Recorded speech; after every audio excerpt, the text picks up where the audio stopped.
just too violent for their kids. Carol Lynn joins us live now. Understand that these are not harmless toys. So, the giant Sega Corporation recently introduced a voluntary system to In 1993, Mortal Kombat sparked major controversy, especially with parents, due to its graphic violence and realistic bloodshed. And the media couldn't keep their hands off it. Shortly after the controversy was dying down, Midway released Mortal Kombat II. And all us kids cared about was a port that was going to live up to its arcade counterpart. But did any of them? We're going to find out right now on Arcade versus Console. How much violence they're getting. The objective is to finish off your opponent violently. Another method is decapitation. Test your might. Test Warning your might. labels on toys that can potentially damage children's life. It's there, so I'm not going to try to hide myself from that.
Welcome back to the channel, everybody, and today we are going to dig deep into the corners of gaming history with Mortal Kombat 2. Real quick, if you enjoy this video, please remember to give it a thumbs up, and if you're not subscribed, please consider subscribing to the channel if you enjoyed this content. With that out of the way, I want to mention one crazy fact about this game right up front. Mortal Kombat 2 was developed in just 10 months. That's right, the team at Midway worked tirelessly, often pulling all-nighters to get the game ready for the April 1993 arcade release. And not only did they manage to accomplish this feat, but they also managed to upgrade the scale of the game. The game utilized a higher resolution than its predecessor, resulting in more detailed and crisper character sprites and backgrounds, as well as higher frames of animation per character, providing smoother and more fluid movements during gameplay. The improvement made the combat feel more lifelike and dynamic. In 1993, it was pretty insane to think that they actually were able to achieve this, and not only achieve it, but exceptionally well. Mortal Kombat 2 turned out to be everything fans wanted and more. So reception of the game was overwhelmingly positive. And by the way, MK2 was the first game to use Midway's DCS sound system. Alongside all these other great things that the game is toting, it was filled with Easter eggs, such as Jade, Smoke, and Noob Sabat, whose name is a combination of the last names of Ed Boon and John Tobias. And if you're watching this and you don't know who these guys are, because you've been living under a rock or you're not a real gamer,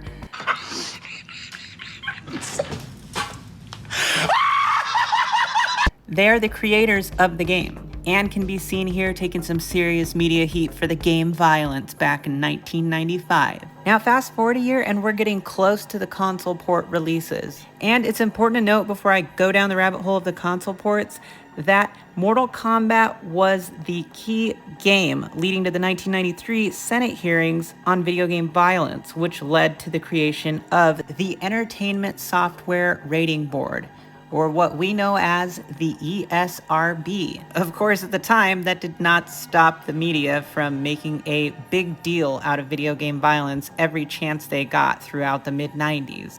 Now, obviously, a big factor in the production and continuance of the Mortal Kombat series was the money involved. Oh yes, there was money to be made. And there was also money to be spent. According to an article in the San Francisco Chronicle, Acclaim had spent $50 million on developing, manufacturing, and marketing the game for consoles. In 1993, that's a considerable amount of money, but when you look at how many console ports they actually made, it kind of makes sense. And in many ways, Mortal Kombat 2 was the pinnacle of the series, as well as console ports of its time. Which is why what you're about to see might just blow your mind. But not before we watch some super cringy 90s commercials. In the not too distant future, somewhere time and space, Jade, she Lion and her arcade pals are caught in an endless chase. If you're wondering how she eats and breathes and other science facts, la la la, just repeat to yourself, it's just a show. I should really just relax. For cringy commercial theater, cringy commercial theater. Okay, here we go. That's fun. So I go in and shoot this woman in the head, and people are screaming and running all over, and there's blood everywhere. There's this cop next to me who sees what I did. He's got body armor, so I can't shoot him. So I throw gasoline on him and light it, and he screams and runs around, and he died. There's this prostitute, and they're super hard to kill. So I grab a machete and cut her head off. And this is why you should never play video games. Awesome! Whoa! Shattered that meteor, dude. Video games are the coolest, sure. Trouble is, some kids let them take over their whole life. See what I mean? Oh yeah, definitely. Not. How to enjoy my games, and everything else, too. Balance. There's a time for friends, time for school, and time for play. 90s. I'm only playing video games. What do you think? Did you know that 9 out of 10 kids play video games? Did you know that video games can make you your pants? Cause violence? Time to play. For real. Stop your children from playing video games today. Might as well have been a real commercial. Pro gamer move. Wow, he was saving that.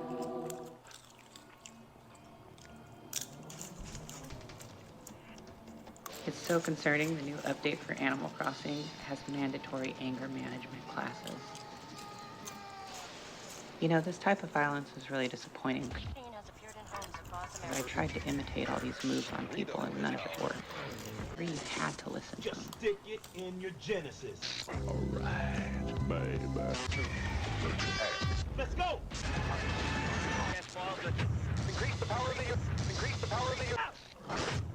Why are you so hunched?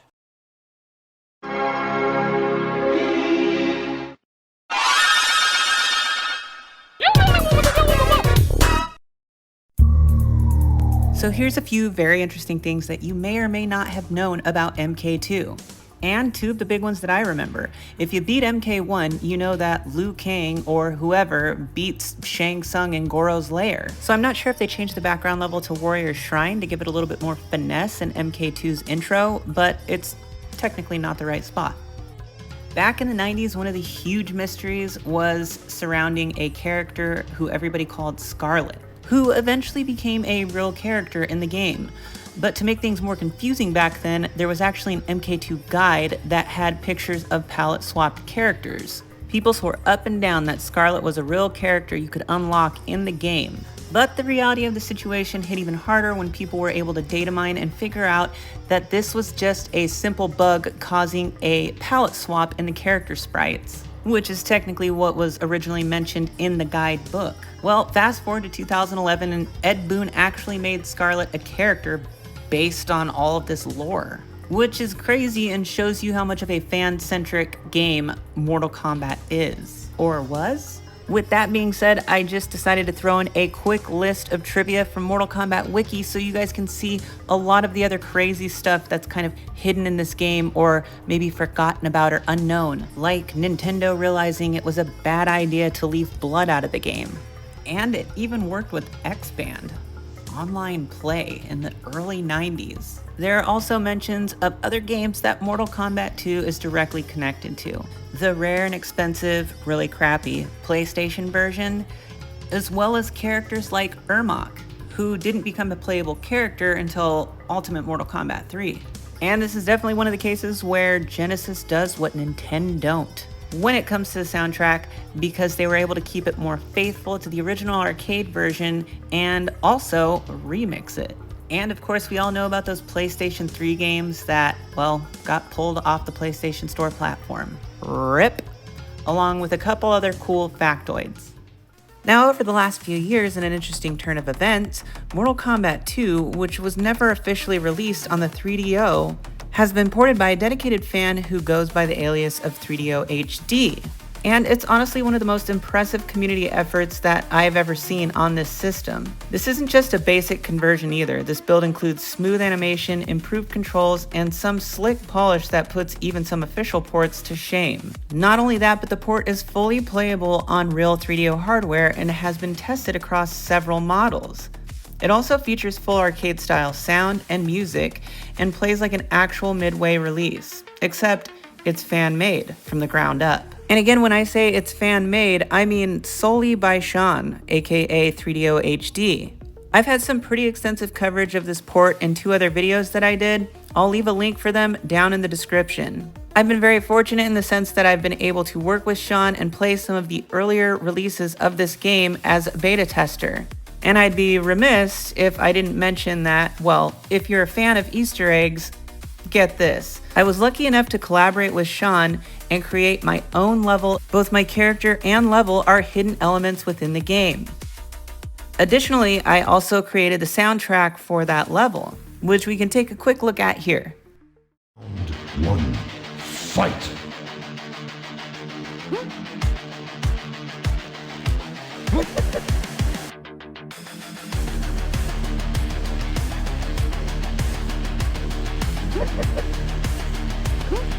Finish him! Jade wins. Flawless victory. This port is without a doubt a love letter to MK fans, 3DO collectors, and anyone who appreciates what passion projects can really achieve. Go over and subscribe to 3DO HD's channel if you want to stay up to date. Okay, so obviously the arcade version takes the cake. We all know that. But this is one of those games where the console port, the 16-bit console port, actually came pretty close to the feel and quality of the arcade. And generally speaking, all of the ports played pretty well. Well, with the exception of maybe a couple. But either way, if you're looking at a time of relevancy, all the ports that were released during that time were particularly good ports per their platform. Let's breeze over what I've got.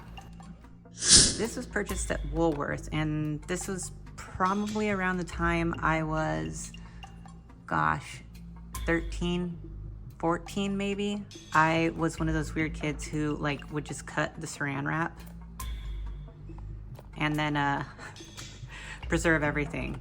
But yeah, this is a really neat version. Handheld version is freaking awesome. Okay. Then the Super Nintendo version. I actually got this one later on, after I got the Game Boy version, and it was just the cartridge. I didn't have the CIB, I just had the cartridge. So this is a repro box and instruction manual, but the cartridge is an original MK2 SNES cartridge. And then the Sega Saturn version, I actually got more recently. But between this and the PlayStation version, gosh, they're potentially could have been so good. But they both definitely have their flaws. Now these, I don't know if you can really count because, these came out way later. These are obviously faithful to the arcade because this is arcade emulated technically. So yeah, and I know that there's other collections or ways that you could play MK2. And for the Genesis and 32X experience, I do use a Mega Drive Mini. Shut up, don't judge me.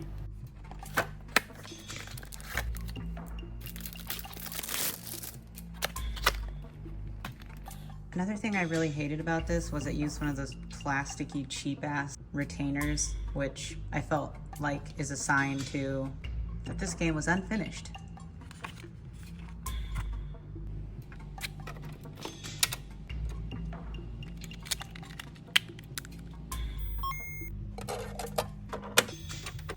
All right, now that we've got everything loaded up, here is a quick overview of the character select screen on each of the major platforms. I am going to breeze through each version so that we can all have a look and see on the CRT as well as screen captured. But this will give you some quick close-up context. What I really loved about the Game Boy version was how smooth it felt. If you played the first one on Game Boy, you would know that it didn't run very well. And this was like a huge step up, a huge difference. Now with Game Boys, I really used to carry them around in my pocket. So having this game in your back pocket was pretty cool because, you know, not only was everybody obsessed with it, but it was a really fun game to play and take with you wherever you found yourself going. Believe it or not, I did used to have it on Game Gear. Long ago, I sold all of that, but the Game Gear version is really good. Second to the Game Boy, but looks better, in my humble opinion. The Super Nintendo version. This version of Mortal Kombat 2 is an exceptional port. Now, not everybody knows this, but there's a hidden intro with Shao Kahn and Kintaro. All you have to do to access it is when you turn the game on, hold the L and R button on the Super Nintendo controller. One of the major things that the Super Nintendo version was missing was the arcade storyboard intro. This was kind of disheartening just because the rest of the game was done so well, and you're like, how dare they leave the one thing out that could have made this thing feel like the perfect arcade port. But aside from that, there's not a whole lot about this port that I didn't like. I mean, it was an incredible step up from the first Mortal Kombat, and obviously they added blood and everything was very smooth. It's an absolutely amazing port when it comes to 16-bit consoles at that time. There's supposed to be a beta version of this that exists that has like a bunch of glitches in it that people thought were really cool. I've never seen it or played it, but overall I absolutely love this version. Now, the interesting thing about the Sega Saturn port is that Sega Saturn was like notoriously good for having awesome ports of 2D arcade fighting games. And if you're only looking at this game from a visuals point of view, it looks incredibly beautiful. I mean, the sprites are good, the characters are big, everything about it looks pretty and akin to the arcade. But unfortunately, beneath all those beautiful sprites, there's a ton of problems. I mean, this is a very unfinished feeling game. While the game technically doesn't have any loading time throughout it, loading time during the fights is noticeable. During Shang Tsung morphs and before fatalities, not to mention notably missing sounds. But there was hope for Sega fans. But they're sitting here telling me that this is a 32-bit system, 32X. You know, it's so powerful for your Genesis. And honestly, it was probably the best alternative if you had a 32X. I mean, those things were like $200. But playing it now, it's not as good as I remember it being for some reason. And the music isn't as good as I remember it being either.